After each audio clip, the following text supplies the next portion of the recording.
매일 성경 묵상을 돕는 해설 가이드입니다. 안녕하세요, 묵상코치입니다. 함께 읽고 나눌 말씀은 사무엘상 12장 16절에서 25절까지 말씀입니다. 백성들이 왕을 구한 자신들의 잘못을 고백하자 사무엘은 하나님을 경외하면 살고 악을 행하면 왕과 함께 멸망할 것이라고 말합니다. 16절에서 19절 읽겠습니다.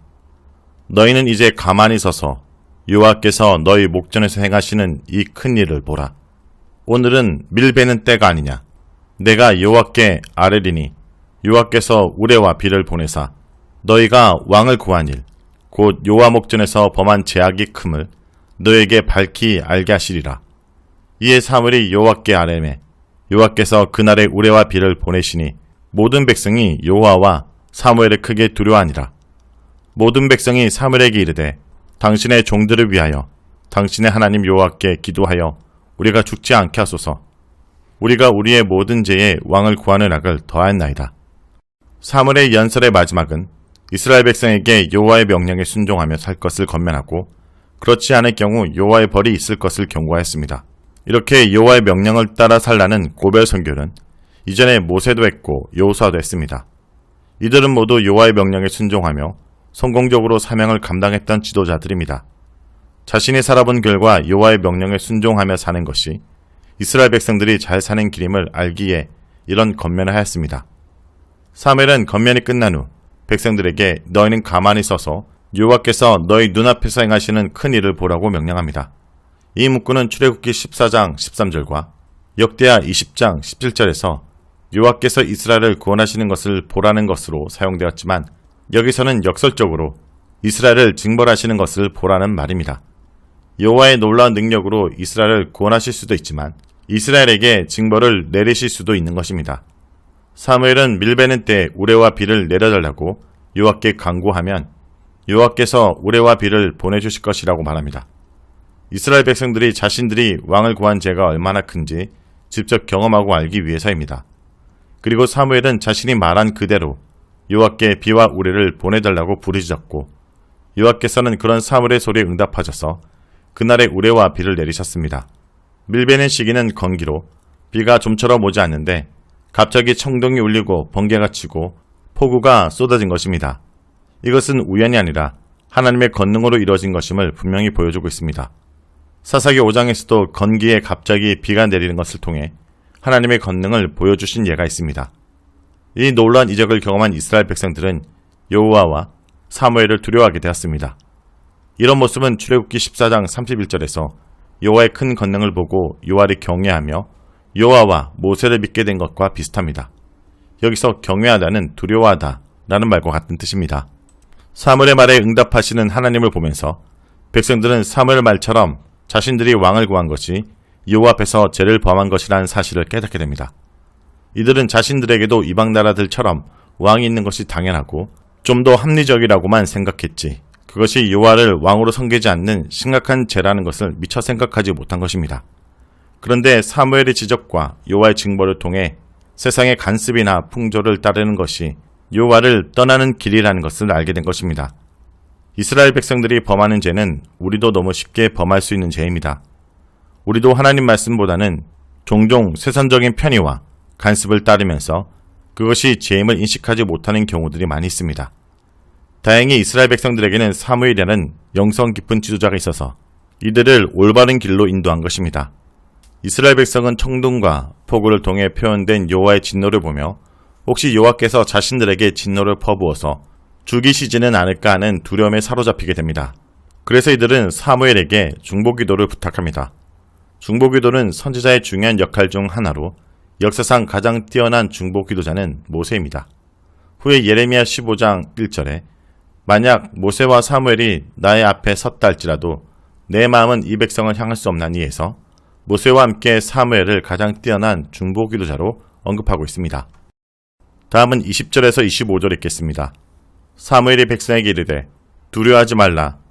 너희가 과연 이 모든 악을 행하였으나 여호와를 다른 데서 돌아서지 말고 오직 너의 마음을 다하여 여호와를 섬겨라. 돌아서서 유익하게도 못하며 구원하지도 못하는 헛된 것을 따르지 말라. 그들은 헛되니라. 여호와께서는 너희를 자기 백성으로 삼으신 것을 기뻐하셨으므로 여호와께서는 그의 크신 이름을 위해서라도 자기 백성을 버리지 아니할 것이요 나는 너희를 위하여 기도하기를 싫은 죄를 여호와 앞에 결단코 범하지 아니하고 선하고 의로운 길을 너희에게 가르칠 것인즉 너희는 여호와께서 너희를 위하여 행하신 그 큰 일을 생각하여 오직 그를 경외하며 너희의 마음을 다하여 진실이 섬기라. 만일 너희가 여전히 악을 행하면 너희와 너희 왕이 다 멸망하리라. 백성들의 요청에 사무엘은 두려워하지 말라라고 말합니다. 이런 이적은 이스라엘 백성들에게 하나님의 권능을 보이고 이스라엘 백성들의 잘못을 깨닫기 위한 것이지 결코 이스라엘 백성을 죽이기 위한 것이 아니기 때문입니다. 분명 이스라엘 백성들이 잘못하였지만 그러나 이제부터는 여호와를 따르는데 돌이키지 말고 전심으로 여호와만을 섬기고 우상을 섬기지 말라라고 권고합니다. 우상은 실제로 존재하지 않는 허구의 것이기 때문에 이스라엘에게 아무런 도움을 줄 수 없기 때문입니다. 여기서 사무엘은 이스라엘 백성에 대한 하나님의 용서를 선포하고 있습니다. 그 이유는 22절에 나타나 있는데 하나님께서 이스라엘을 자신의 백성으로 삼은 것도 철저히 하나님의 자유로운 의지로 결정하신 일이며 하나님의 명예를 위해서라도 결코 이스라엘을 버리지는 않으실 것이기 때문입니다. 중요한 신학적 이슈들이 등장합니다. 먼저 이스라엘을 하나님 백성으로 선택하신 것은 전적인 하나님의 자유로운 선택이라는 것입니다. 이스라엘에게 어떤 장점이나 공적이 있어서 선택한 것이 아닙니다. 그리고 둘째는 하나님의 명예에 대한 부분으로 그의 크신 이름을 위해서는 여호와의 명예를 말하고 있는 것입니다. 하나님께서는 시내산에서 이스라엘을 나의 백성이라고 선언하셨습니다. 즉 그이로부터 이스라엘은 여호와의 백성으로 온 세상에 알려지게 되었습니다. 여호와와 뗄 수 없는 관계가 된 것입니다. 그러므로 여호와께서 이스라엘을 죽이고 멸망시키는 것은 이스라엘을 선택하신 여호와의 실패가 됩니다. 이렇게 이스라엘에게 여호와의 이름을 두셨다라는 것은 자신의 명예를 이스라엘 백성들에게 맡기셨다는 의미입니다. 하나님께서는 오늘도 자신의 명예를 우리에게 두셨습니다. 우리가 그리스도인이라 불리는 순간부터 우리는 예수님의 사람으로 살아가는 것이고 우리가 세상에서 잘못하면 우리만 욕을 먹는 것이 아니라 예수님의 명예도 땅에 떨어지게 되는 것입니다. 그것이 크리스천 혹은 기독교인이라는 이름의 무게입니다. 이렇게 보잘것없는 이스라엘에게 여호와 이름을 두셨다라는 것은 그 자체가 영광이며 은혜로 하나님은 자신의 이름을 둔 자신의 백성들을 위해 그들이 먼저 하나님을 버리지 않는 한 그들의 죄를 용서하시고 끝까지 그들과 함께 하겠다고 약속하십니다. 23절은 이스라엘 백성을 위한 사무엘의 결심으로 백성들이 여호와를 잘 섬기게 하기 위해 자신이 할 수 있는 부분을 하겠다고 말합니다. 첫째는 기도이고 둘째는 가르침입니다. 사무엘은 자신의 이스라엘 백성을 위해 기도하기를 멈추는 죄를 절대로 범하지 않겠다고 결심합니다. 이것은 선지자로서 늘 하나님께 중보기도하겠다는 의미입니다. 그는 기도를 멈추는 것을 죄라고 스스로 규정하는데 이것은 기도를 남은 평생 자신의 사명으로 삼겠다는 강력한 의지를 반영한 것입니다. 둘째는 선하고 올바른 길을 가르치겠다는 것입니다. 이것이 하나님을 따르는 길로 앞으로도 계속해서 하나님의 뜻을 백성들에게 가르치고 전달하겠다는 것입니다. 23절에서 사무엘이 말한 기도와 가르침은 선지자의 주된 사역이라 할 수 있습니다. 여기서 사무엘은 백성을 다스리는 사사에서 기도와 가르침을 전하는 선지자로 직분이 바뀌고 있습니다. 그렇기 때문에 이후 나타나는 사무엘의 사역들은 선지자로서 하나님 명령을 전달하는 역할을 하게 됩니다. 24절에서 25절은 연설의 결론 부분으로 하나님께서 너희를 위해 하신 일을 기억하고 오직 하나님만을 섬기라는 권면과 그렇지 않고 계속해서 악을 행하면 너희와 너희 왕이 망할 것이라는 경고가 나옵니다. 이 부분은 14절에서 15절의 반복으로 사무엘은 반복적으로 여호와 경외와 섬김을 강조하면서 그렇지 않으면 멸망할 수 있음을 경고합니다. 아무리 이스라엘을 지키기 위한 왕을 세워도 인간 왕은 결코 하나님을 이길 수 없기 때문입니다. 결국 이스라엘 백성이 의지해야 하는 것은 왕이 아니라 하나님 한 분이신 것입니다. 눈앞에 보이는 힘과 권력과 돈을 의지하려는 우리에게 사무엘은 그런 것도 모두 소용없고 오직 하나님만을 왕으로 섬기며 순종할 때 우리가 승리하고 살아갈 수 있음을 알려줍니다. 그 이유는 바로 하나님은 살아계시고 지금까지 우리를 구원하시며 도우시고 복을 주시는 진정한 왕이시기 때문입니다. 자, 여기까지가 사무엘상 12장 26절에서 25절까지 말씀입니다. 오늘 말씀을 통해 우리는 무엇을 묵상하고 적용해야 할까요? 우리의 안전한 미래는 하나님을 경외하고 그분을 섬길 때 보장됩니다. 하나님은 이스라엘이 자신을 거부하고 왕을 구한 것이 얼마나 악하고 큰 죄인지 깨닫도록 건기에 우레와 비를 보내십니다. 밀을 수확하는 시기에 들이닥친 폭풍은 재앙이나 다름이 없었습니다. 블레셋에 내렸던 우박을 자기 백성에도 보내신 것은 죄에 대한 심판이자 경고였습니다. 하나님에 대한 반응에 따라 이스라엘의 운명이 바뀌는 갈림길에서 사무엘은 때를 놓치지 않고 뼈있는 경고를 전달합니다. 왕정체제에서도 왕을 의지할 것이 아니라 왕을 중심으로 하나님을 경외하고 섬겨한다고 말합니다. 왕과 백성의 운명은 전적으로 하나님께 달렸기 때문입니다. 성도 여러분, 우리가 하나님을 섬기고 하나님께 순종하는 것은 단순히 계명의 차원이 아닌 생존의 문제임을 절박하게 깨닫고 주님을 섬김으로 이 땅 가운데 온전히 살아남는 주의 백성들이 되길 간절히 기도드립니다.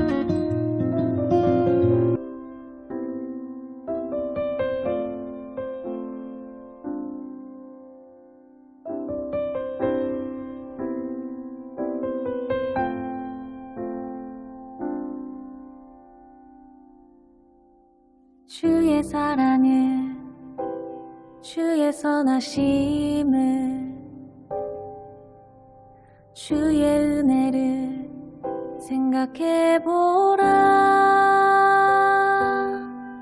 하늘보다도 더 높으신 아버지의 사랑 크고 놀랍네. 아버지 사랑 크고 놀랍네. 주의 사랑을, 주의 선하심을, 주의 은혜를 생각해보라. 하늘보다도 더 높으신 아버지의 사랑 크고 놀랍네. 아버지 사랑 크고 놀랍네. 내 어찌 그 사랑 잊으리.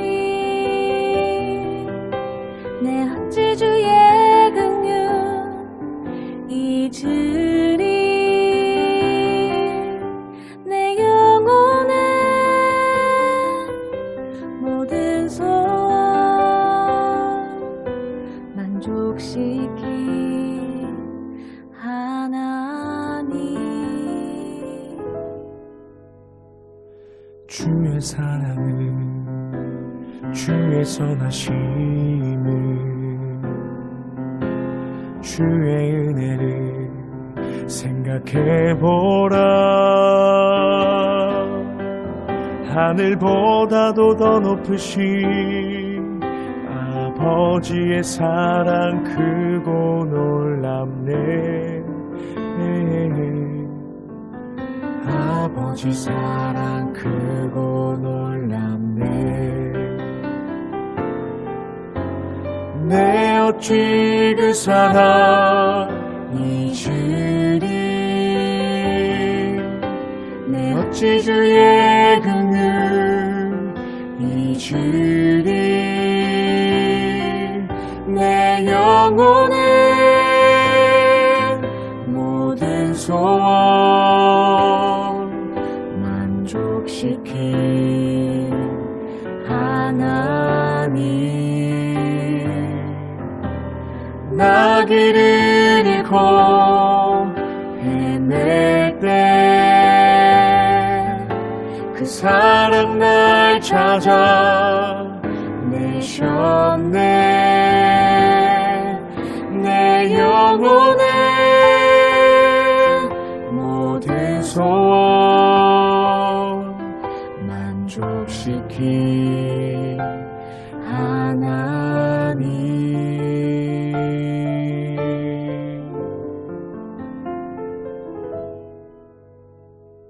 주의 사랑을, 주의 선하심을,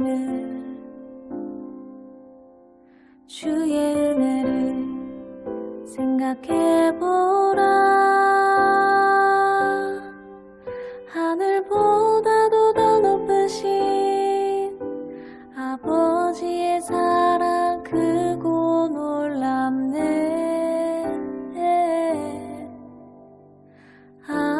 아버지 사랑 크고 놀랍네.